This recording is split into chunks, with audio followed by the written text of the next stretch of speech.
this video is to talk about the differences between Scarlet-chested Parakeets, Splendid parakeets, as they're also known, and the Bourke's parakeet, which can be either pronounced Bourke or Bourke, depending upon what part of the country or world you're coming from.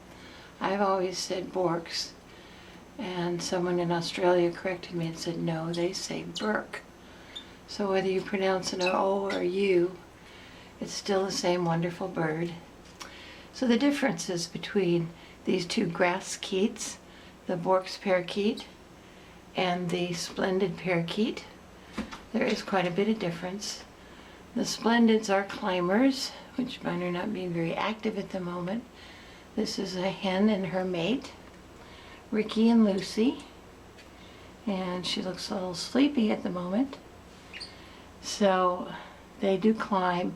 They love fruit, just about any kind of fruit, and vegetables. However, a Bourke's parakeet, like this one, Stormy and Peaches. Peaches is an opaline fallow and Stormy is the wild color. Yeah, wake up guys, I know it's kind of tiring right now. And down here is Songster and Blossom. She is a Lutino, and he is actually an opaline fallow, but much darker than Peaches. And over here we have two normal rosy Bourkes. Not normal, but they're rosy Bourkes. This is Rosie and Pretty Boy. And as I started to say, Bourkes don't like fruit. It's rare that any of them eat fruit, but they love vegetables. Cooked corn, peas, green beans, carrots they'll eat raw or cooked. They love fresh kale and fresh broccoli. So, and these will also eat fresh kale and broccoli and just about any vegetable or fruit, unlike the Bourkes who don't like fruit. And the Splendids I've found lay, even though they're smaller than a Bourke by a little bit, they actually lay larger eggs, at least mine do. The hens seem to be a little bit larger. I wonder if that doesn't make them a little more prone to egg binding. But make sure they have plenty of calcium and mineral blocks. I also make certain that I have water bottles on all of my cages. Everybody gets a water bottle in addition to their water cups. And I use the water cups that came with the cages for, one could be water and one could be seed, but I put water in both of them.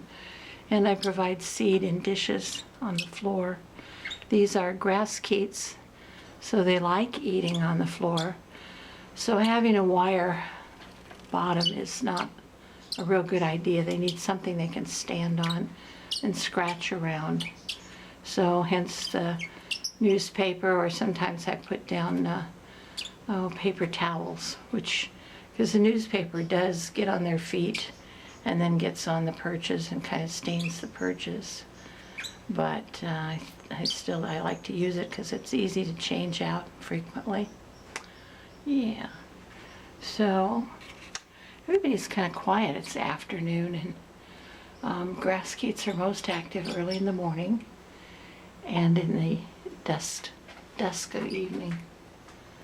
So let's come up here and get on my little step ladder. Stormy, you were already out just a few minutes ago, flying all around the room.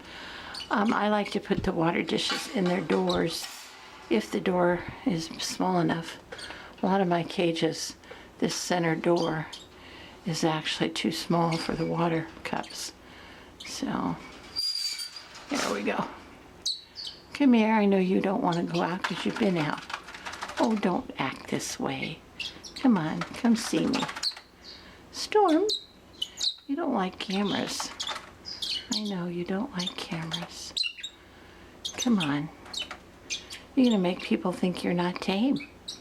You're very, very tame. You came out a little while ago, flew around the room and went back in. So now you don't want to come out. All right. be that way. We'll go see Rosie instead. Yeah, we'll go visit Rosie instead of you, stinker.